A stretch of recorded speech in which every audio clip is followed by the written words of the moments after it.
Hi, my name is Katie Ingerson. I'm the co-owner of the Posture Clinic here in Vero Beach, Florida. I'm a licensed massage therapist, and I'm also an Egoscue therapist, a posture alignment therapist trained by the Egoscue method, and I'm also certified by the National Academy of Sports Medicine.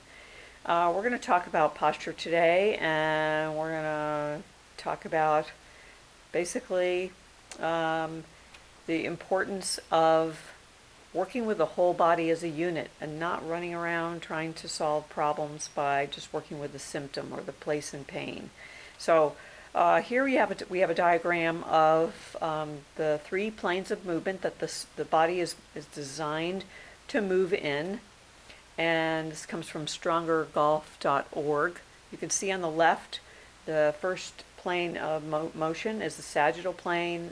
The labels aren't important. The fact is that we do have a plane of motion that we're designed to move in, which most people will know. When you bend over and tie your shoes, you're moving in the sagittal plane. Okay, you're designed to flex your head down and bring it back up. Flex your trunk down towards the floor, bending at the waist. You can also be moving your legs in such a way in that forward plane of motion. And the second plane of motion is the frontal plane. We have the ability to tilt to the right and tilt to the left, as well as our head and our spine and our pelvis and our legs. And then the third plane of motion is the transverse plane, and we're designed to twist and rotate. And we're designed to twist and rotate our head, our neck, our spine, our pelvis, our legs, etc. So if we put all those together, we would then, it would form this kind of a picture, right? So everybody has these three planes of motion available to them. The musculoskeletal system is designed to move in those three different ways, and when we put all the three planes together, we get kind of this axis. There's a dissecting of the body and kind of a central line right through where the planes kind of intersect one another. And with this person, this center of gravity is going right straight down through their head and their chest and their pelvis, right down through the center of the two legs. So there's lots of symmetry here, where the body's pretty much being cut in half. There's 50% of the body on either side of the central line, on either side of that center of gravity line.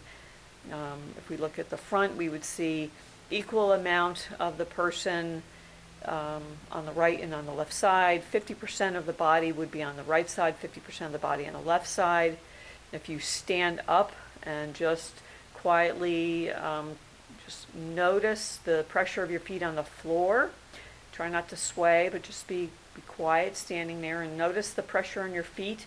See if you have more weight in one foot than the other foot right there in the moment. If your center of gravity is not in the center because the muscles are holding you out of alignment, then you may feel that you have more pressure or more weight coming down through one foot than the other foot. You might feel you have more weight in the balls of your feet versus the heels of your feet. The weight should be coming down through most of the surface of both feet, not predominantly in the front of the foot or the back of the foot. And you certainly wouldn't be feeling more in the outer edges of your feet or the inner edges. You should feel the whole base of the foot. That would be telling some interesting. Maybe could explain some symptoms or problems. If your center of gravity of your whole body is misaligned, it could affect all the way down through your feet and ankle. But it certainly is going to affect a variety of different muscles in your body if you are not maintaining that center of gravity. Okay. So the analogy would be the sapling tree. I love this analogy.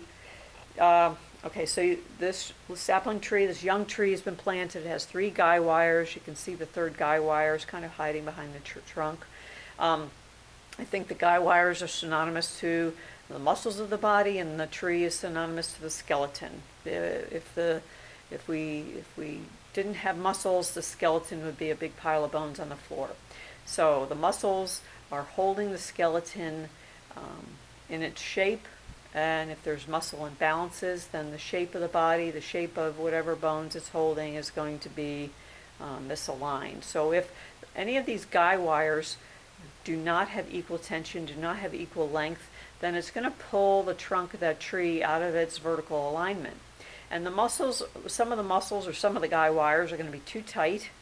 They're going to be contracted and shortened, and the other guy wires will be stretched or lengthened and may become weak. So you're going to have an imbalance right there of the guy wires, and that's very much true with the musculoskeletal system and with proper alignment. We need to have our skeleton be supported by our muscles, and the muscles need to have, ideally, for the greatest health, well-being, absence of limitation, range of motion, shock absorption, function, etc. They need to have equal tension on the front of the body, back of the body, the right side of the body, left side of the body, as well as the limbs, the joints, etc. Okay. This is a picture from Kendall McCreary and others from a book called Muscle Testing and Function. And this is the ideal alignment, the ideal good posture.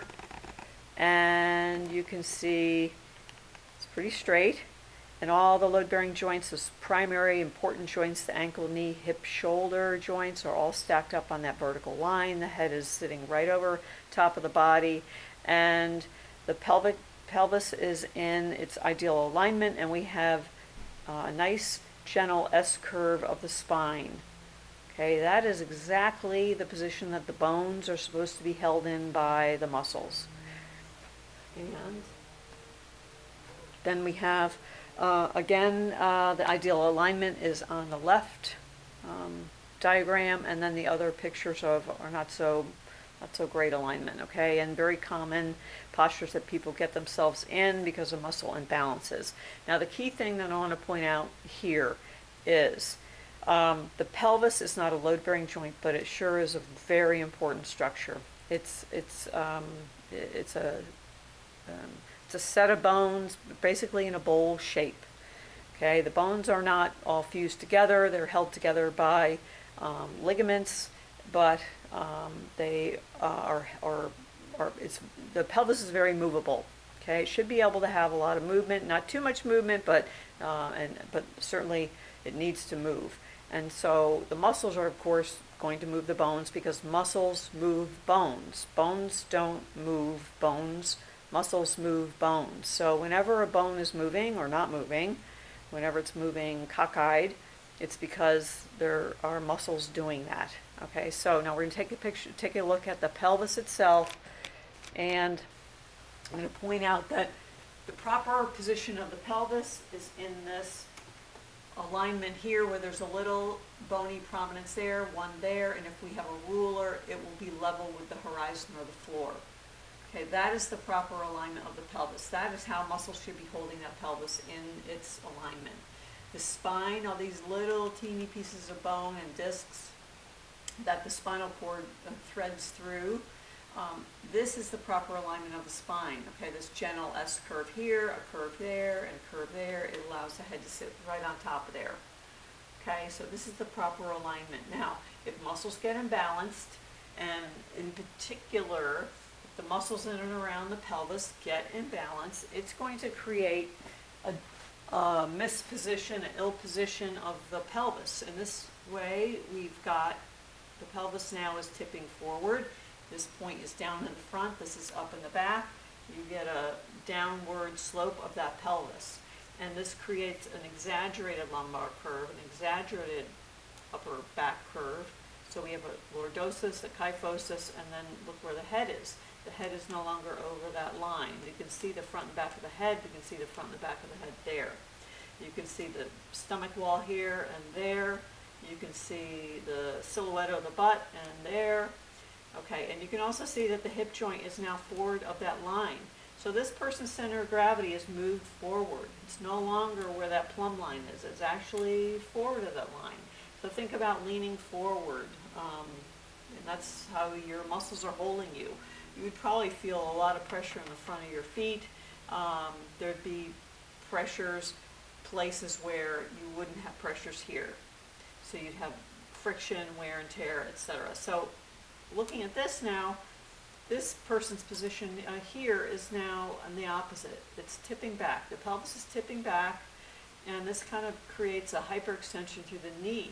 It creates a forward hip position. That little, the head of the leg bone that fits in the socket is now out in space. We have a flattened lumbar spine here, a flat, flat, flat spine, and then we have a kind of this curve where the head comes way out in space. Look at how much of that head's behind the line there. Okay, and think about where the center of gravity might be in this situation. And here, this last one, the pelvis is still sloping backward. This hip is really bailed forward. You could see how far that hip joint is from that line. It's created a really exaggerated curve here, and that head is way out in space. Okay, so muscles have become imbalanced, and it's created these positions. Now, in this situation, the muscles of the back come down to the pelvis, muscles down from the stomach come to the pelvis, up from the legs, up from the legs. Think of the guy wires, okay? These would be equal tension here to hold that pelvis in its proper position. But here, with it sloping down, these are too tight. These are too tight. These are too weak. These are too weak because it would allow this now. Okay, and we could, of course, do that same thing with those other pictures. Now, looking at the shoulder, looking at the upper body, this is the classic thing that does happen. We get this muscle imbalance here.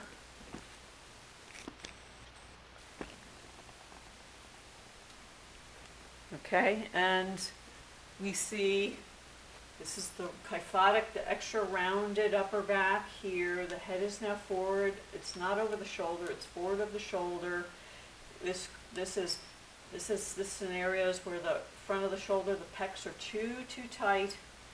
The front of the neck is very weak, and then you have tightness on the upper back and shoulders here, and weakness on the muscles here. The rhomboids, the lower trapezius, serratus, all of these muscles here become weak. The shoulder has now rounded forward. It's now rounded forward because there's too much tension here pulling it forward. There's not enough tension on the back holding it back, so it has no choice but to just go forward like that. When you see rounded shoulders, it's very easy to pick that out by looking at the hands. The hands are usually in front of the legs or kind of in front of the legs, or not by the sides of the legs. And you see knuckles of the hands. You should only see the thumb and index finger. Okay, and so that's kind of a telltale sign. But too much tension here, not enough tension back there, and too much tension here, not enough tension up here. So that's kind of a classic thing that happens.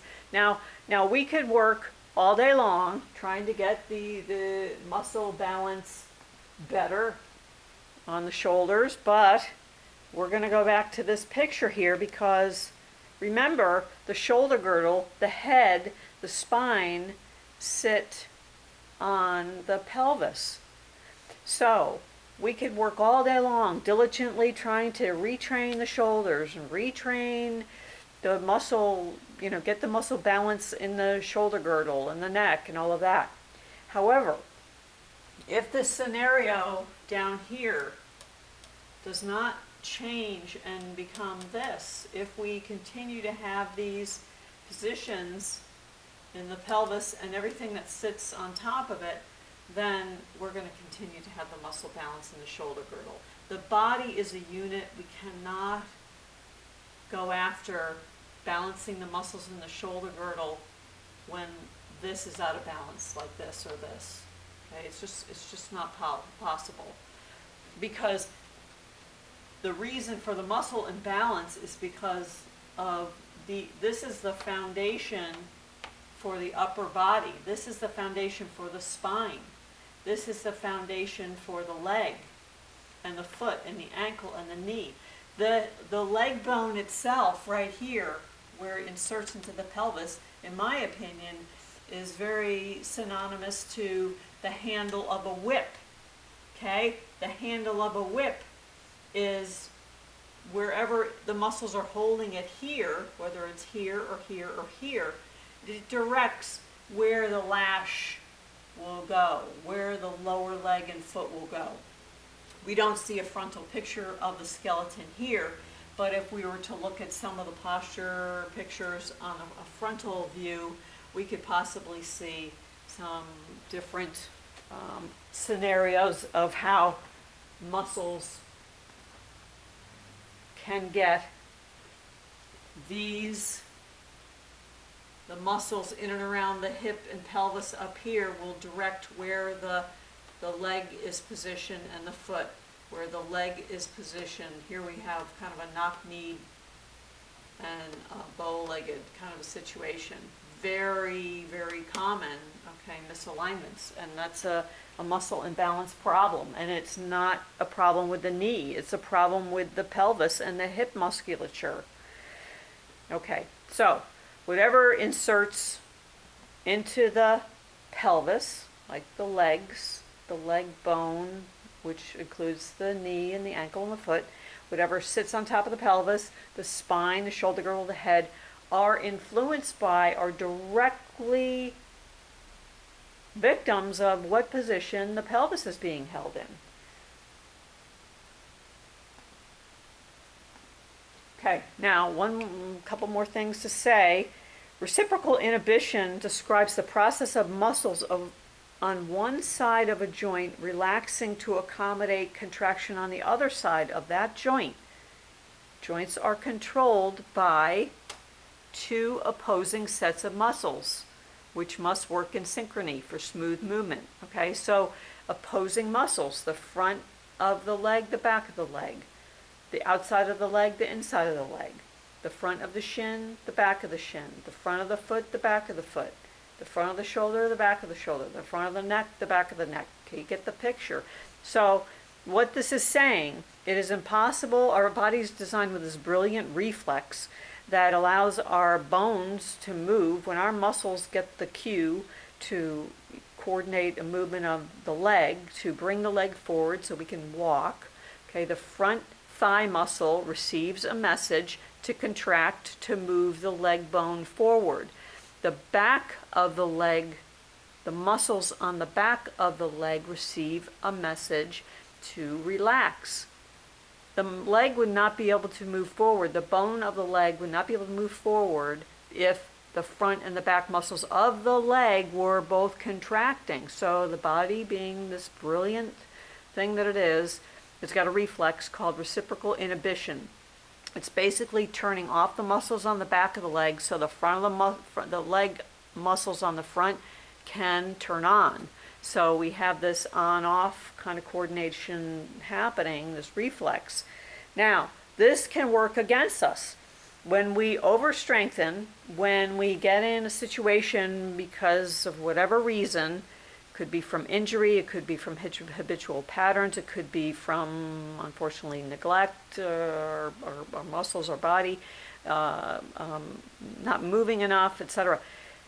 Muscles will get tight, and if muscles get too tight, let's say if our pec muscles are overly strengthened in the gym or overly strengthened and tight from being in this position, there at a desk. If we're sitting at a desk, we have rounded shoulders and our pecs are too tight, then the front of the shoulders are too tight, chronically too tight, whether in the gym and at the desk and the computer, or driving for a living because we travel, a lot in the car for a sales job, whatever the reason is. If these get too tight, it will send a neurological signal to the muscles on the back, the opposite of this joint. And we'll have too tight here, we'll have too loose back here. So we have to get the tension out of here, we have to get these back to work here. Same thing, classic, a flattened butt. It's classic to go to the gym and strengthen the quadriceps. Strengthen those quadriceps really with lunges and whatnot, sending a neurological message back here for these to stop working. And with the pelvic position tipping under like this person has, these muscles are doing nothing. They are shut off, which will make getting up out of a chair really difficult, will make hip stability, it will compromise hip stability and overall stability, standing, etc. So we need muscle balance, essentially. These have to have the same amount of tension as these back here and vice versa. Same thing here, same thing there, etc. Right side, left side of the limbs. Okay, now, that's reciprocal inhibition. So the last thing really to say is it's important that we have muscle balance. It's important that we have enough muscle tension on the front and back of our limbs, on our body, on our joints, etc. If there is a symptom, if there is pain, if there is an injury, it's important to look at the position that your tree trunk is in, your sapling tree. It's important to have somebody analyze muscle balance. Okay, it's important to look at the whole body. It's not enough just to go look at where the symptom is, because seldom is the real cause of the symptom where you have the pain. It's usually elsewhere. Okay, and that's what we do here. Okay, that wraps it up. Thanks for your attention.